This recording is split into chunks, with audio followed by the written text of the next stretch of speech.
अस्सलाम वालेकुम, मैं हूं अलीना फ़ारूक शेख। जहां जो मौजूदा सीज़ फायर है पाकिस्तान और इंडिया के दरमियान में, उसके बाद हालात मामूल पर तो आ गए हैं, लेकिन फिर भी आपको पता है नेचर इस कॉन्फ्लिक्ट की, कुछ कोर इश्यूज़ इस कॉन्फ्लिक्ट के ऐसे हैं कि जो तलवार है हमेशा लटकी रहती है। ऐसे में अमरीकी सदर डोनाल्ड ट्रंप ने जो पेशकश की है न सिर्फ कश्मीर के ऊपर बट जनरली एक दोनों मुल्कों के दरमियान में अमन की ख्वाहिश का इजहार, और उसके ऊपर अमेरिका सालिसी की ख्वाहिश का इजहार जो कर रहा है, उसको हम आज डिस्कस करते हैं। अब सालिसी की अगर बात करें तो क्या कैपेसिटी है अमेरिका की, इसको देखना बड़ा ज़रूरी है। अगर हालिया कशीदा हालात में देखें तो जो सीज़ फायर में सहूलतकारी की ट्रंप ने, उसके बाद ऐसा लगता तो है कि कहीं ना कहीं कैपेसिटी है अमेरिका और ट्रंप की दोनों ममालिक के दरमियान एक पीस या अमन ब्रोकर करवाने की। लेकिन क्या ये देरपा हो सकती है? क्या जो कोर इश्यूज़ हैं जैसे कि कश्मीर, जैसे कि डोमेस्टिक पॉलिटिक्स भी हैं, बाकी सारे जो डायनामिक्स हैं, एक तारीख़ रही है कशीदगी की, उसके चलते ये मामलात सेटल हो सकते हैं पाकिस्तान और इंडिया के दरमियान थ्रू अमेरिका की मुदाखलत। एंड ऑब्वियसली आपको पता है इसके ऊपर एक भारत का भी पूरी की पूरी पॉलिसी है उनकी कि वो थर्ड पार्टी इन्वॉल्वमेंट कंसिडर नहीं करते हैं। फिर पाकिस्तान भी ऑब्वियसली इसके ऊपर आता है कि किस हद तक वो मुदाखलत यहाँ पर बर्दाश्त करेगा या कर सकता है। इस सब को डिस्कस करते हैं हम इसी जाविये से कि क्या ट्रंप पाकिस्तान और भारत के दरमियान अमन कायम करवाने में कामयाब हो सकते हैं। हमें ज्वाइन करें इस डिस्कशन के लिए मज़हर अब्बास साहब मेसा स्टूडियोज़ में, रीमा उमर साहिबा, महमूद सरफराज साहिबा और इरशाद भट्टी साहब भी हमें ज्वाइन करें। भट्टी साहब, आप सबसे पहले कहिएगा, गो कि आप हमेशा से कहते आए हैं कि मफादात की दुनिया जज्बात की दुनिया नहीं है, लेकिन अब ट्रंप खुद बढ़े हैं आगे और उन्होंने पेशकश की है कि अगर चाहे दोनों ममालिक तो मैं कर सकता हूँ। ये क्या लगता है किस हद तक कामयाब हो सकते हैं ट्रंप? मैडम शेख, आपने बिल्कुल कहा। मेरा ये मानना है कि ये दुनिया मफादात की है, जज्बात की नहीं है।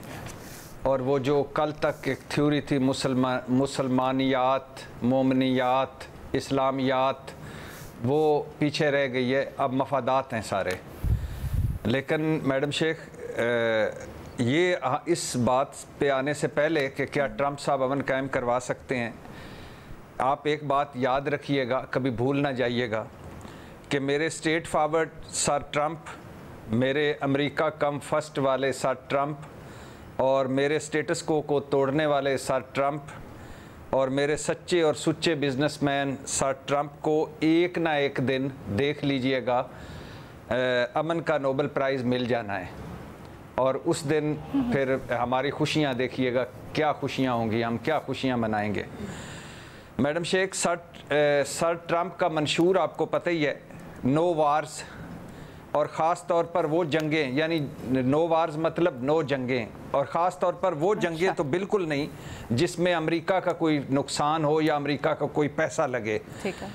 अफ़गानिस्तान से आप वो कह रहे हैं कि असला भी वापस करो। सर ट्रंप का मंशूर है कि अगर अमेरिका का फ़ायदा है, अगर अमेरिका का मफाद है तो खुलकर साथ देना चाहिए, जैसे यूक्रेन। और सर ट्रंप को अच्छा लगता है कि दुनिया उनके तज़किरे करे कि वाह फ़लाँ जगह पर आपने क्या किया, फ़लाँ जगह पे आपने क्या कह दिया, और जो आपने किया, जो आपने कहा, वो कमाल है। और सर ट्रंप को अच्छा लगता है कि उनको कहा जाए 4 सालों के बाद कि आप अमेरिका के अजीम सदर थे और आपने अमेरिका को अजीम बना दिया और आपने दुनिया को अमन का गहवारा बना दिया। और सर ट्रंप को अच्छा लगेगा कि सदारत के बाद दुनिया भर में वो लेक्चर्स दें, अपनी अज़मत बयान करें, और इन पर किताबें लिखी जाएं, और इनके पोते पोतियां इन पर फ़ख्र करें। मैडम शेख, सर ट्रंप ने अफ़गानिस्तान में अब वाहिद सदर हैं एक अरसे के बाद जिनको अब अफ़गानिस्तान में कोई इंटरेस्ट नहीं है। वो यूक्रेन और रूस जंग रुकवा चुके हैं, वो शाम से पाबंदियाँ हटा चुके हैं, वो ईरान के साथ एक मुआहदा करने में संजीदा हैं और बड़ी संजीदा कोशिशें हो रही हैं। वो अब कह रहे हैं कि गज़ा वालों का भी हक़ है एक बेहतर मुस्तकबिल का, हालांकि एक नस्ल जा चुकी, लेकिन बहरहाल। और उन्होंने पाक भारत जंग को आगे बढ़ने से भी रुकवा दिया। सवाल है मैडम शेख कि क्या सर ट्रंप पाक भारत में अमन कायम करवा सकते हैं? हाँ, बिल्कुल करवा सकते हैं। क्यों? क्योंकि अमेरिका सुपर पावर है, और सर ट्रंप जो हैं गैर रवायती सदर हैं। क्यों? हम एटमी ताकत हैं।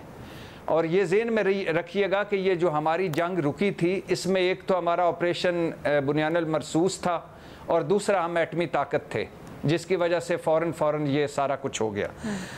कि अमेरिका सुपर पावर है, हम एटमी ताकत हैं और ट्रंप साहब की पॉलिसी है नो वार्स। लिहाजा इस वक्त अगर दुनिया में कोई पाक भारत में कोई इश्यूज रिजॉल्व करवा सकता है, जंग टाल सकता है, हमें करीब ला सकता है, तो वो सिर्फ सर ट्रंप हैं। ठीक है, सर ट्रंप है। ठीक है सर, आपका इसके ऊपर तो मौक़िफ़ आ गया, लेकिन एक चीज़ आपने कहा ना, वो ट्रंप कह रहे हैं कि गज़ा वालों के लिए भी बेहतर मुस्तकबिल डिज़र्व करते हैं, वो ट्रंप ने कहा है। लेकिन मेरा ख्याल है सर उसका कॉन्टेक्स्ट थोड़ा सा मुख्तलिफ था, वो इसराइल के पॉइंट ऑफ व्यू से ही उसको बयान कर रहे थे। हम आगे जाके इसको ज़रा मज़ीद वाज़े कर लेते हैं अगर आप कुछ और ऐड करना चाहते हैं। But Reema, coming back to the सवाल, आपके ख्याल में क्या ट्रंप कामयाब हो सकते हैं जो ख्वाहिशात हैं उनकी, और अगर ऐसा है तो चैलेंजेस क्या हैं, और ट्रंप के पास ऐसा क्या हथियार हो सकता है जिससे वो कर सकते हैं कोई ऐसी अमन मुआहिदा? जी शुक्रिया लीना। मेरे ख्याल में ट्रंप से ज़्यादा अहम इस वक्त पाकिस्तान और भारत हैं कि वो किस हद तक कॉम्प्रोमाइज़ करने के लिए तैयार हैं, उनकी क्या ऑप्शंस हैं टेबल पे जो वो एक्सप्लोर करने के लिए तैयार हैं। क्योंकि ट्रंप उन्हें एक टेबल पे तो बिठा सकते हैं, बट मेरा नहीं ख्याल वो कोर्स करके या प्रेशराइज करके किसी भी तरह की सेटलमेंट पे मजबूर कर सकते हैं दोनों ममालिक को। सो ये एक खुशाइन बात है कि उन्होंने ऑफ़र की है, बार बार कर रहे हैं, और पाकिस्तान को एक ये मौका देता है कि पाकिस्तान खुल के सामने आए। अपनी जो पाकिस्तान काफ़ी अरसे से बात कर रहा है कि हम अमन चाहते हैं, हम भारत के साथ कॉर्डियल रिलेशंस चाहते हैं, वो अपनी अपने जो बातें हैं ये खुलकर करे, और अपनी भी कुछ जो पोजीशंस हैं वो वाजे करे। जो मामलात हैं दोनों ममालिक के बीच में, फॉर एग्जांपल कश्मीर और दहशतगर्दी सबसे ज़्यादा, और of course Indus water treaty की जो सस्पेंशन है वो, तो ये अपॉर्चुनिटी बहुत अच्छी है। और ओवरऑल अगर आप दुनिया को इस वक्त देखें, टेररिज्म जो है, ख़ासतौर पे ग्लोबल टेररिज्म, वो एज सच अमेरिका की और भी बहुत से ममालिक की टॉप प्रायोरिटीज़ में नहीं है। आप 5 साल पीछे चले जाएं, 10 साल पीछे चले जाएं, UN सिक्योरिटी काउंसिल, बाकी अक़वाम मुत्तहिदा के इदारे, जो आपके रीजनल फोरम्स हैं, वहाँ टॉप प्रायोरिटी होती थी दहशतगर्दी। अब उसमें कुछ कमी आई है, तो पाकिस्तान के लिए भी एक अपॉर्चुनिटी है कि जो एक पास्ट है पाकिस्तान का, एक ऐसा माजी है जिसको हम चाहते हैं कि पाकिस्तान अब आगे बढ़े और एक वो चैप्टर क्लोज करे। तो पाकिस्तान के पास अपॉर्चुनिटी है दिखाने की कि अब पाकिस्तान की जो पॉलिसीज़ हैं वो अमन के लिए ही हैं। वो दहशतगर्दी जो है वो पाकिस्तान के अंदर भी और बाहर भी जो पहले पॉलिसीज़ रही हैं उससे पाकिस्तान में तब्दीली आई है। इसलिए मेरा ख्याल है इस मौके पे पाकिस्तान को कुछ ऑफ़र करना चाहिए, और वो क्या है अलीना, एक जैश मोहम्मद या मसूद अजहर का जो मामला चल रहा है कई साल से, उसको किसी क्लोजर की तरफ लेके आना चाहिए। मेरा ख्याल है ये एक तो सही चीज़ है, it's the right thing to do. दूसरा, एक ये ऐसी चीज़ है जो पाकिस्तान इस्तेमाल कर सकेगा डिप्लोमेसी में आगे जाकर की। बहुत से ऐसे सख्त सवालात हैं जो पाकिस्तान से पूछे जाते हैं, किसी भी आप इंटरनेशनल मीडिया में आप चली जाएं या कॉन्फ्रेंस पे चले जाएं, या जो लोग ऐसा नहीं है जो टिल्टेड है भारत की तरफ और पाकिस्तान के खिलाफ है, इवन ऑब्जेक्टिव इम्पार्शियल ऑब्जर्वर्स, वो यही सवाल पूछते हैं कि इस पे क्यों नहीं कुछ एक्शन लिया जा रहा। और लीना, आप खुद सोचें, अगर पाकिस्तान का पे कोई हमला होता है, यहाँ पे कोई गिरफ्तार होता है दहशतगर्द, और पाकिस्तान इंटरनेशनल एयरलाइंस की फ़्लाइट हाईजैक होती है, उस डील में उसको छुड़वाया जाता है, फिर वो शख्स जो है और उसकी जो तंजीम है वो और दहशतगर्दी के वाक़यात में अपनी रिस्पॉन्सिबिलिटी जो है वो एक्सेप्ट भी करते हैं, या एविडेंस पॉइंट करता है कि वो मुलव्विस थे, और ऐसा तासुर मिलता है कि एक और मुल्क उनको प्रोटेक्ट कर रहा है या उनको अकाउंटेबल नहीं ठहरा रहा, तो हम क्या सोचेंगे? ये एक बहुत बड़ा हर्डल है जो मुझे लगता है अगर पाकिस्तान इस पे कुछ करे तो ट्रंप नहीं या अमेरिका नहीं, और भी बहुत से ममालिक हैं जो एक हमें आगे की तरफ लेके जा सकते हैं, डायरेक्शन बेहतर कर सकते हैं। तो ये मेरा ख्याल है एक अहम बात है कि पाकिस्तान इस वक्त क्या कर सकता है, क्योंकि जो भी सालिसी करवा रहा हो या नेगोशिएशंस करवा रहा हो, पाकिस्तान का जो एक पोजीशन है वो स्ट्रेंथन होगी अगर हम ये करें। दूसरा, छोटी सी बात, कुछ अब तो भी बहुत छोटी बात, कुछ बहुत से गैर जिम्मेदाराना बयानात भी आते हैं हमारे रिस्पॉन्सिबल लोगों की तरफ से। ख्वाजा आसिफ का बयान देख लें कि मदारिस के जो स्टूडेंट्स हैं वो हमारा डिफेंस होंगे, सेकंड, और भी इस तरह के कि बलूचिस्तान का बदला कश्मीर में लिया जाएगा। इससे हमने अब बिल्कुल अपने आप को डिस्टेंस करना है और जज्बात में आके इस तरह के बयान नहीं देने। ये मेरा ख्याल है ट्रू स्ट्रेंथ होगी पाकिस्तान की। बाकी ये दुनिया ट्रेड, कॉमर्स, टैरिफ्स इस पे चल रही है, तो इसमें बहुत सी अपॉर्चुनिटीज हैं जो खुल सकती है। इंडिया की तरफ से आपको क्या लगता है, बिल्कुल अगर मुझे मुख्तसरन इसका जवाब देते हैं। अलीना, वहाँ दो चीज़ें हैं, एक उनकी डोमेस्टिक पॉलिटिक्स जिसमें उनको कुछ ना कुछ पाकिस्तान के खिलाफ या ऑपोजिशन को दबाने के लिए, अपनी कोताहियां छुपाने के लिए पाकिस्तान को इस्तेमाल करना है। दूसरा, मुझे ऐसा लगता है और इस पे बहुत से लोग लिख भी रहे हैं, इंडिया के लिए जंग मजीद जो है इकोनॉमिक उसके रेप्रिकॉशंस बहुत ज़्यादा है, तो उनके वहाँ पे दोनों चीज़ें हैं जो उनको अमन की तरफ भी लेके जा सकती हैं और मजीद चलिए विलिंगनेस कितनी है मौजूदा माहौल में, और अगर ऐसी कोई चीज़ ब्रोकर होती है आगे जाके ज़रा इसको बिल्ड ऑन करते हैं बाकी तजियाकारों के साथ भी। बट मज़हर अब्बास साहब, अभी जितनी गुफ्तगू हुई है उससे आप क्या समझते हैं? क्या आपको लगता है कि ट्रम्प ये करवा सकते हैं?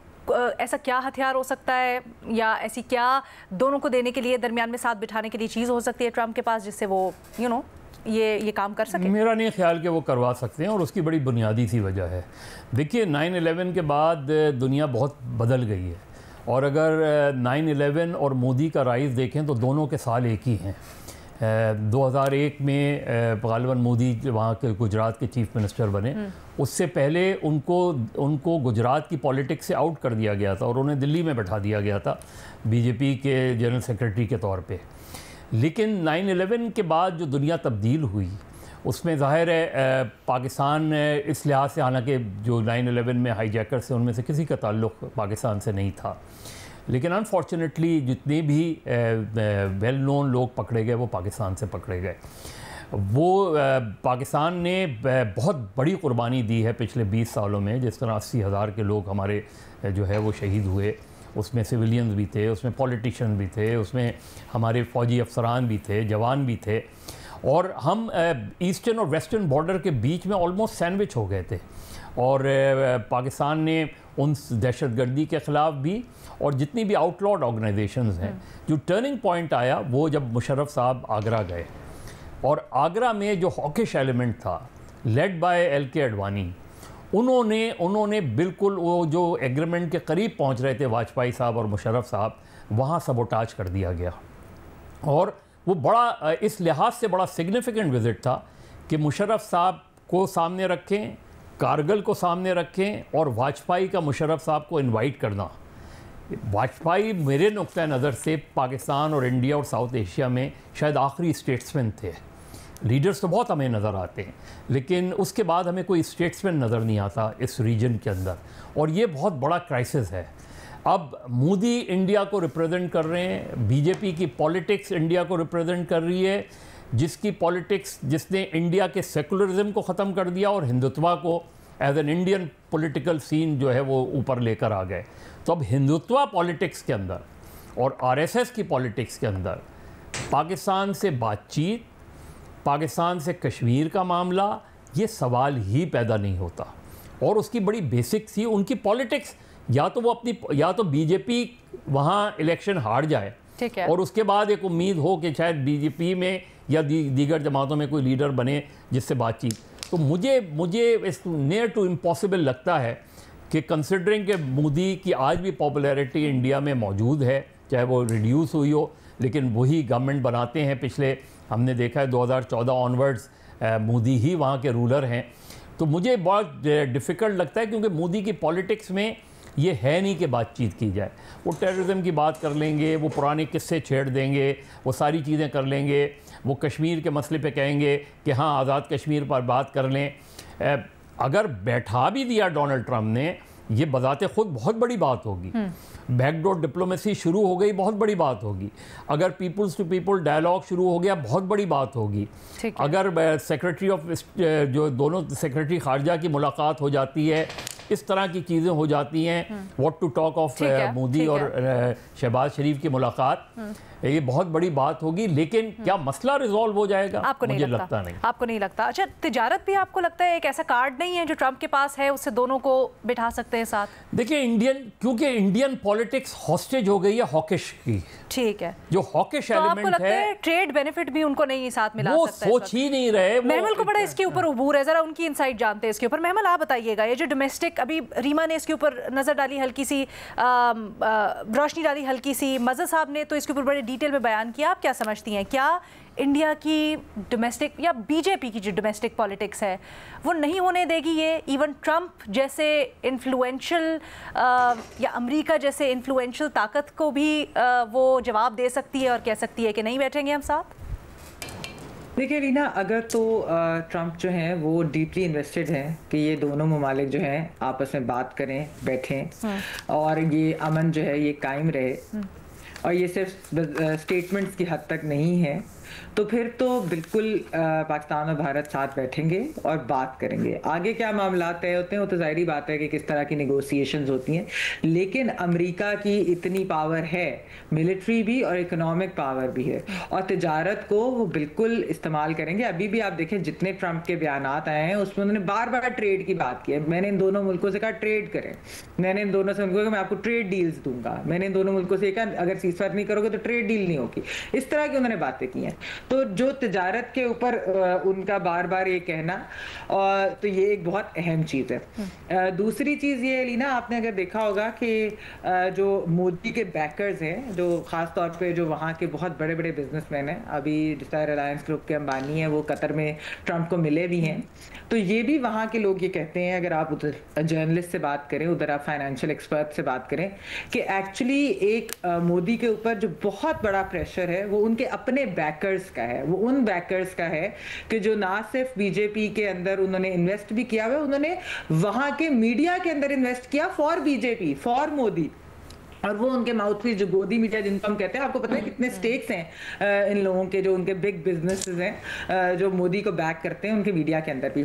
इस वक्त वो भी प्रेशर डाल रहे हैं कि ना तो हम जंग अफोर्ड कर सकते हैं पाकिस्तान के साथ इकोनॉमिकली, अगर हमने ग्रो करना है जिस तरीके से हम चाहते हैं कि इधर फॉरेन इन्वेस्टमेंट भी आए, बाकी भी सब चीज़ें, तो ये हम अफोर्ड ही नहीं कर सकते। तो ये बातें उधर बिल्कुल हो रही है। मेरे ख्याल में जो सबसे बड़ा, यानी कि एक तो जाहिर बात है पाकिस्तान ने जो जवाबी कार्रवाई की, एक मिलिट्री का जो रिस्पांस हमारा था, वो भी एक बहुत बड़ी चीज़ है। दूसरी चीज़, और क्योंकि एक इस खत्ते के अंदर एक जंग की इतनी बड़ी, दो न्यूक्लियर पावर्स के दरमियान अगर कुछ हो जाता, बहुत बड़ा खतरा उस चीज़ का था, उसको भी भांपा गया दुनिया की तरफ से। लेकिन इंडिया के अंदर भी जो बिजनेसमैन है वो भी इस बात के ऊपर ये कह रहे हैं कि आपको बात करनी चाहिए क्योंकि ये सस्टेनेबल नहीं है। और ये देखें लीना, ये हम तो कब से कह रहे हैं, आप देख लें वो जिस तरह अभी मुशर्रफ मज़हर साहब ने बात की, मुशर्रफ की टेन्योर की, उसके बाद पीपल्स पार्टी का टेन्योर देख लें, पीएमएलएन का टेन्योर देख लें, आप इमरान खान साहब का देख लें, PDM-1 देख लें, PDM-2 देख लें। हम थ्रू आउट बात करते हैं कि आप हमसे बात करें, नॉर्मलाइजेशन ऑफ रिलेशंस, तिजारत होनी चाहिए, पीस होना चाहिए, हर बात पे बात होगी। जाहिर बात है उसके अंदर कश्मीर तो सबसे बड़ा मुद्दा है, उसके ऊपर तो हो नहीं सकता, दहशतगर्दी पे भी बात करने को तैयार है, तो बात होनी भी चाहिए। और वैसे भी इस खित्ते की खाली बात नहीं, पूरे दुनिया के अमन के लिए मेरे ख्याल में बात होनी चाहिए। और बड़े बड़े ममालिक होते हैं लीना जिनके आपस में बहुत ज्यादा दुश्मनी होती है, ग्रीवेंसेस होती है, उसके बावजूद तिजारत नहीं बंद करते हैं। तो ये हमारे यहाँ बहुत ही ज्यादा इस चीज को खासतौर पर भारत की डोमेस्टिक पॉलिटिक्स, मोदी की एक एक्सट्रीमिस्ट आइडियोलॉजी की। तो महमल, इस केस के अंदर ट्रंप के कितना इन्फ्लुएंस हो सकता है आपके ख्याल में, और क्या वो इन्फ्लुएंस, जैसे आपने इंडिया को ज्यादा कसूरवार ठहराया, वो कबूल करेगा? देखिए, मैंने कहा कि अगर तो ट्रंप इसमें एक्चुअली सीरियस हैं तो बिठाने में तो बिल्कुल कामयाब हो जाएंगे। आगे वो नेगोशिएशन कैसे जाती हैं, उसके अंदर जिस तरह मैंने कहा कि जो ये बातें वहां पर हो रही हैं कि एक्चुअली इकोनॉमिक जायंट्स जो हैं इंडिया के, वो मोदी के बैकर्स हैं, और वो भी मोदी को कह रहे हैं कि आप जो है बात करें। अगर अमेरिका आपको स्लाइट पॉसिबिलिटी में भी आपको लगता है ऐसा, में भी कर लेते हैं हम। भट्टी साहब कुछ काफी देर से ऐड करना चाहते हैं। Serious, yes. If Trump is, do you think Trump is serious, yes और नो? देखिए लीना, इसके ऊपर तो जूरी साइड अभी तक तो उसकी स्टेटमेंट से लग रहा है, लेकिन आपको उनका पता है बड़े ये आया ना असल सवाल, do you think Trump is serious, yes और नो? कह दें, कुछ कह दें, अंदाजा ही है ना हालात वाकयात को देखते हुए। मैंने अलीना कहा, मैंने कहा कि देखिए वो जूरी इज आउट, उन्होंने स्टेटमेंट बहुत दिया लेकिन अनप्रेडिक्टेबल है। अनप्रेडिक्टेबल, ये तो सही बात है। चलिए मेमल ने सेफ जवाब दिया। मेमल टॉस कर लो। भट्टी साहब कह रहे हैं यस, भट्टी साहब को यकीन है ट्रंप पे। भट्टी साहब को क्यों यकीन है ट्रंप पे, जरा वापस उनके पास जाते हैं, काफी देर से कुछ कहना भी चाह रहे हैं। जी सर। मैडम शेख, पहली बात तो ये है कि रीमा साहबा ने अभी कहा, बिलाशुबा हम दोनों जो पाकिस्तान और भारत हैं इनको दो दो कदम पीछे हटना पड़ेगा। हम हमसाया हैं, वो चीज़ें सेटल करनी पड़ेंगी। लेकिन जिस दिन अमेरिका हमें बिठाएगा और अमेरिका या ट्रंप साहब बिठाएंगे या ट्रंप साहब गारंटी देंगे, अब ये सवाल अगर ये होता कि क्या ट्रंप साहब संजीदा हैं तो वो एक फिर डिफरेंट होता। आपने कहा क्या ट्रंप साहब करवा सकते हैं? अगर ट्रंप साहब करवाना चाहें तो अगर ट्रंप साहब हमें बिठा दें, ट्रंप साहब या अमेरिका जामन हो, तो बहुत सारी चीज़ें बेहतर हो सकती हैं और ये चीज़ें आगे चल सकती हैं। पहली बात। दूसरी बात मैडम शेख, मैं रीमा साहबा की इस बात से मुत्तफिक नहीं हूँ। हमें अपना चीज़ों को बहुत बेहतर करना चाहिए। लेकिन अभी आज सुहेल वड़ाई साहब का एक था, उसमें उन्होंने एक ख़बर ब्रेक की है कि ये जो पहलगाम दहशतगर्दी है, ये अभी एक तो वो उनके वजारत ख़ारजा जो भारत वाले थे वो तर्जमान वो कह रहे थे कि अभी तहकीकात हो रही हैं, तो तहकीकात होने से पहले जंग लड़ ली उन्होंने। दूसरा वो सुहेल साहब आज बता रहे थे अपने कालम में कि ये पाकिस्तान से नहीं मिलती इनकी दहशतगर्दी की चीज़ें, ये अफ़गानिस्तान से जाके मिल रही हैं। जो पहली इंक्वायरी रिपोर्ट आई है जो बड़ी और जो आगे पहुंचाई गई है या दुनिया के प्लेटफॉर्म से अब शेयर की जाएगी, तो वो अफ़गानिस्तान से मिलती हैं।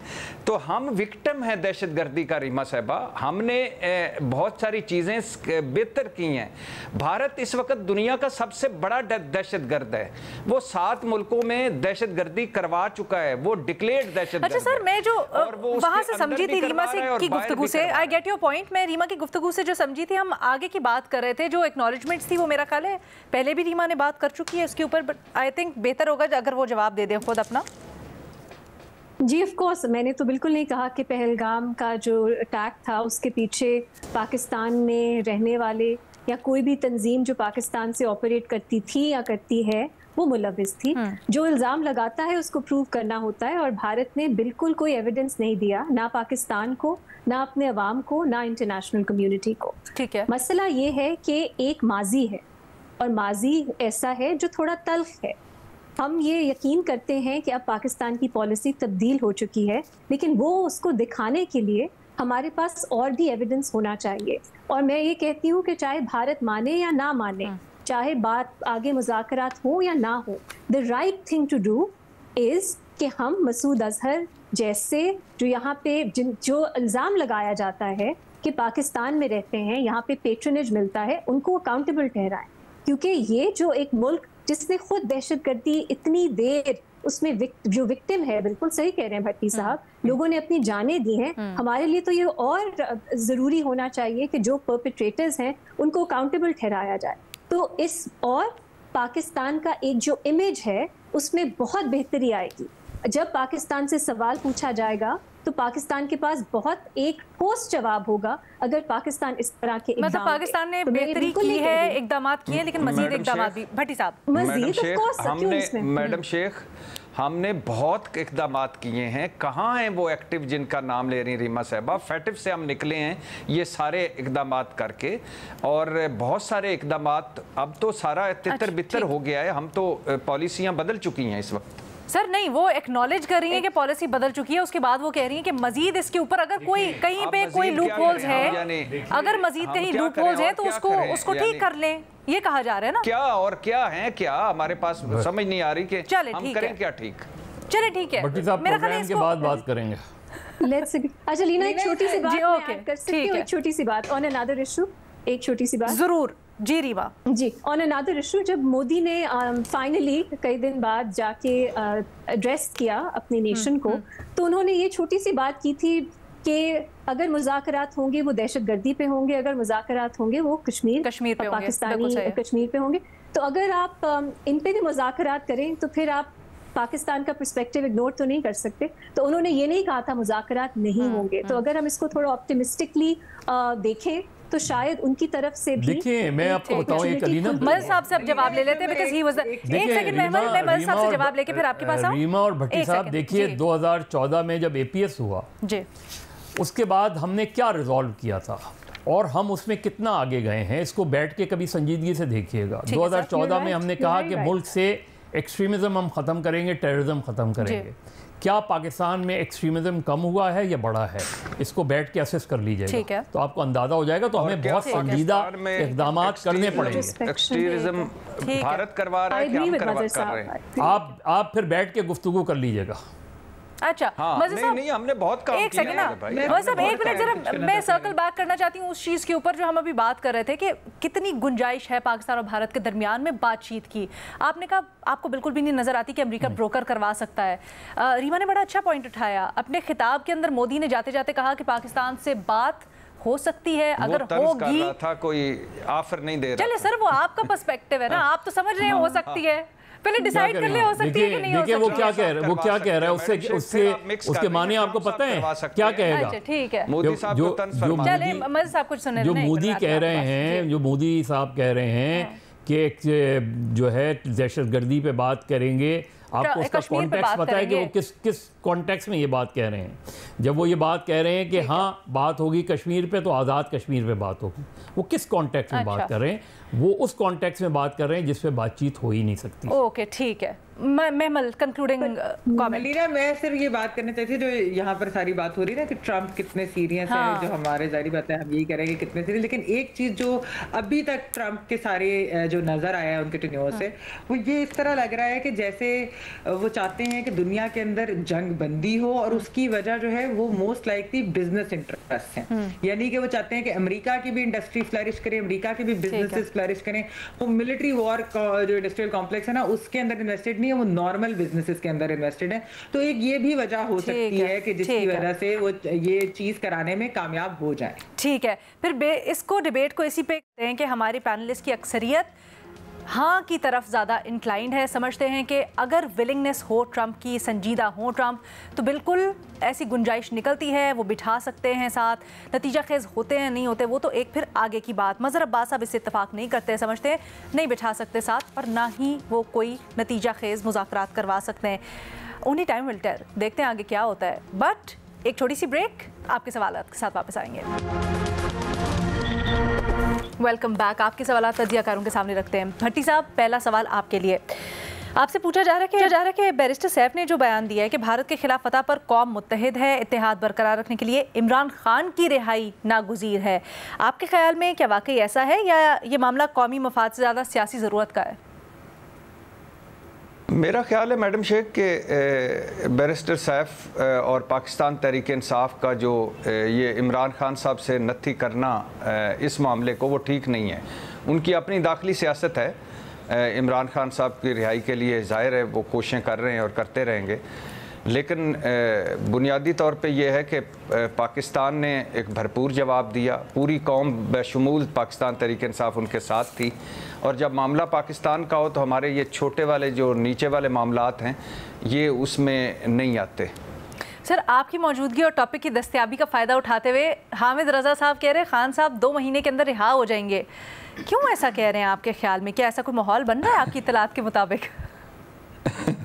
हामिद रज़ा साहब जब अब कुछ तरीके इंसाफ के लोग हैं वो कहते हैं चांदी 14वीं तारीख में इमरान खान साहब रिहा हो जाएंगे, लेकिन वो ये नहीं बताते कि केड़े चांदी 14वीं तारीख में।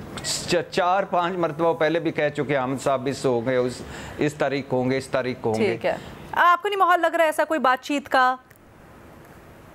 नहीं, बातचीत डेफिनेटली वक्त होती रहती है, कभी खात्मे के करीब, कभी बेहतर, कभी डाउन, कभी अप। सर, कोई नरमी आई है? सर, कोई नरमी आई है पीटीआई से मुतल्लिक?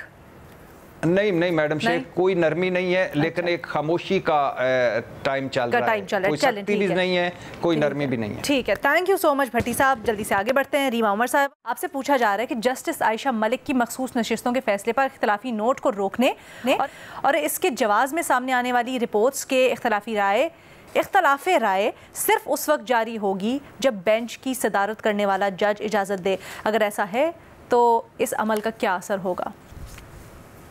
अच्छा, 2-3 बातें। पहली तो ये कि जस्टिस आयशा मलिक का जो डिसेंटिंग ओपिनियन है उसको पब्लिश ना करना उस वक्त के जो सुप्रीम कोर्ट का एक रवायत थी या रूल्स थे उसकी खिलाफ वर्जी थी। हम अरसे से देख रहे हैं कि इस तरह के जो डिसेंटिंग ओपिनियंस हैं वो अपलोड होते हैं और हम लोग उन पर डिस्कशन भी करते हैं, उनको सेलिब्रेट भी करते हैं। तो इस वक्त इसका ना करना, इसके पीछे एक सियासत थी और ये बहुत अनफॉर्चुनेट है कि ये सियासत खेली जा रही है हमारी आला अदलिया में।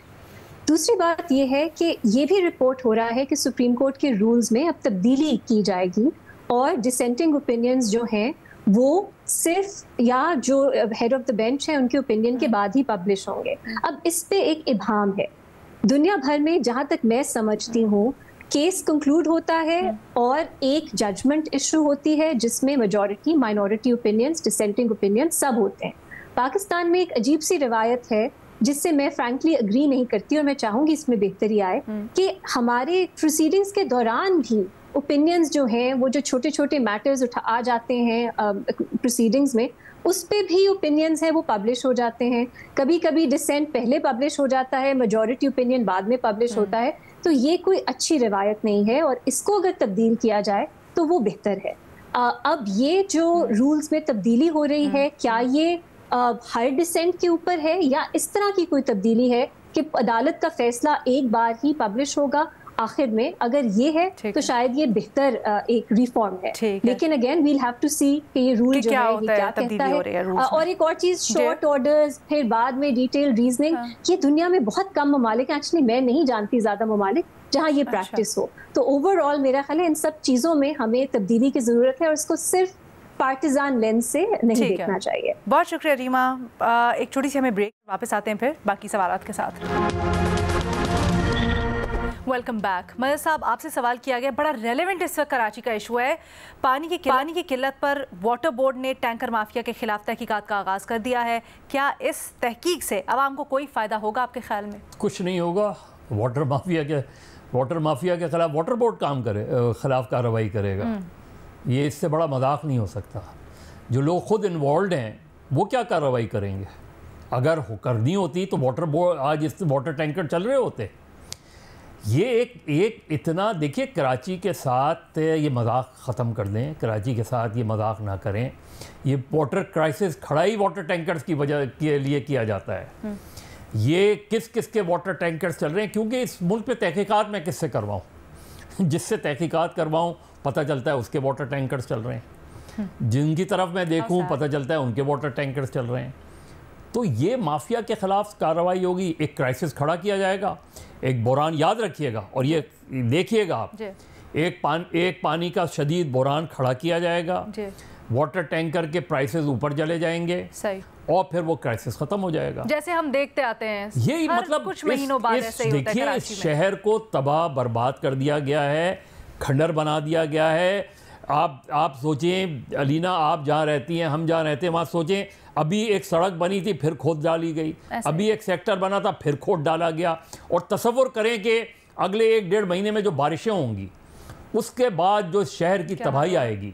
इस शहर की 80-85% सड़कें खुद ही पड़ी हैं, तबाह हाल हैं, पानी का क्राइसिस है, बिजली का क्राइसिस है, गैस का क्राइसिस है। कराची को एक मजाक बना दिया इन सारे लोगों ने।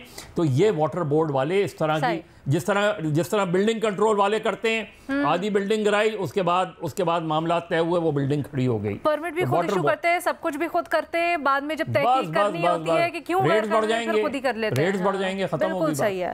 थैंक यू सो मच मज़े साहब। लेकिन ऐसा है कि दिल जलता है इस इशू के ऊपर, क्या कहें। जितना महमल, आपसे सवाल हो रहा है कि डोनाल्ड ट्रंप ने एप्पल को भारत में मसनूआत बनाने से रोकने का मुतालबा किया है। क्या भारत को वाकई इक्तिसादी नुकसान पहुंच सकता है इस कदम से? देखिए रीना, इस वक्त जो है ट्रंप सारी दुनिया के साथ ही, आपको पता है कि ट्रेड डील्स जो है वो नेगोशिएट कर रहे हैं, उस पर बातचीत चल रही है। चाइना से तो जो मामला हैं वो तय हो चुके हैं, इंडिया से और अमेरिका के भी तय हो रहे हैं। तो इंडिया तो ये बात बिल्कुल सोच रहा था कि अमेरिकी कंपनीज जो हैं वो चाइना से शिफ्ट होकर इंडिया आ जाएंगी, जिनमें ऑब्वियसली जो ये एप्पल है ये सरफहरिस्त कंपनीज में से। तो ट्रम्प जो भी इंडिया से डील करेंगे वो मैक्सिमम बार्गेन करने के बाद ही कुछ होगा। तो और हर मौके पे अगर आप देखें, अब तो इंडियन मीडिया काउंट भी कर रहा है कि जी 6 दिनों में 6 बार हो गया कि हर मौके पे मोदी को वो एम्बैरस कर रहे हैं, क्योंकि अमेरिका का एक अपर हैंड है जहां तक तजारत की बात है, ट्रेड डील में, इकोनॉमी की बात है। तो साथ ही जाहिर है ट्रम्प का ये इलेक्शन का स्लोगन भी था कि वो दुनिया में वॉर्स नहीं चाहते, पीस कायम करेंगे, इसलिए वो इंडिया पाकिस्तान सीज फायर का भी उन्होंने पूरा का पूरा क्रेडिट लिया और बार बार लेने, जैसे मैंने कहा कि इंडियन मीडिया गिन रहे हैं 6 दिन में 6ठी बार हुआ है। तो इस बात पे कांग्रेस भी, आपको पता है कि मोदी को जो है वो इंडिया में डिक्टेशन लेने पर जो है उसको एम्बैरस करें। क्या होता है लीना, देखें ये तो जाहिर बात है, ये तो तभी मालूम होगा, लेकिन बज़ाहिर जो है वो ऐसे लग रहा है कि ट्रम्प जो है वो मैक्सिमम बार्गेनिंग करेंगे इस सिचुएशन। बट इसकी अगर फ्लिप साइड देखें महमल, क्या आपको लगता है कि इससे भारत गुस्से में आ सकता है और फिर उसकी वजह से अमेरिका को भी कहीं ना कहीं नुकसान हो सकता है? बिकॉज एक बड़ा न सिर्फ तिजारती बॉन्ड है दोनों के दरमियान, बल्कि इत्तेहादी भी है एक खित्ते में, फिर ऑब्वियसली चाइना के खिलाफ Bharat. How does that work? देखिए अलीना, अगर आप इस वक्त पूरा इंटरनेशनल मीडिया उठा के देखें, अगर आप डिप्लोमेट से बात करें, उसके अंदर क्या आ रहा है? ये आ रहा है कि चाइना को इंडिया काउंटर नहीं कर सकता। इंडिया को तो पाकिस्तान ने ऐसा मुंह तोड़ जवाब दिया कि वो जो इंडिया की जो एक बनी हुई थी ना मिथ कि बहुत बड़ी कोई वो ताकत है इस तरह की, वो भी खत्म हुई। दूसरी चीज जो है, अभी तक आप देखें कि ट्रम्प को कहकर तो कुछ नहीं कहा जा रहा है इंडिया के अंदर, क्योंकि इंडिया को भी पता है कि ट्रम्प किस तरह के एक अनप्रेडिक्टेबल से इंसान भी हैं, और अगर वो नाराज हो रहे हैं तो फिर वो एक नुकसान भी पहुंचा सकते हैं। मतलब अमेरिका जो है वो सुपर पावर है, इकोनॉमिक और मिलिट्री जायंट है, तो उसके साथ इंडिया को ऐसी चीज तो नहीं चाहिएगा कि अपने मामला खराब करे। और आप देखें कि अभी तक जो पाकिस्तान जो है वो तो हर बात पे जो ट्रम्प कहते हैं वो बिल्कुल कहते हैं, बिल्कुल आप ठीक कह रहे हैं, और आप हमें बहुत अच्छी इसमें एक्चुअली ट्रेड डील हमें भी इस पे होपफुली मिल जाएगी। तो ये ऐसी खबरें आ रही हैं, आपसे कुछ देर पहले ऐसी कुछ खबरें आई हैं जराए से कि पाकिस्तान को भी एक अच्छी ट्रेड डील ऑफर हुई है आने वाले दिनों में उसकी, बट अनफॉर्चुनेटली हमारे पास आज वक्त नहीं है इसका, तो आपसे इजाजत लेते हैं हम। अल्लाह हाफ़िज़।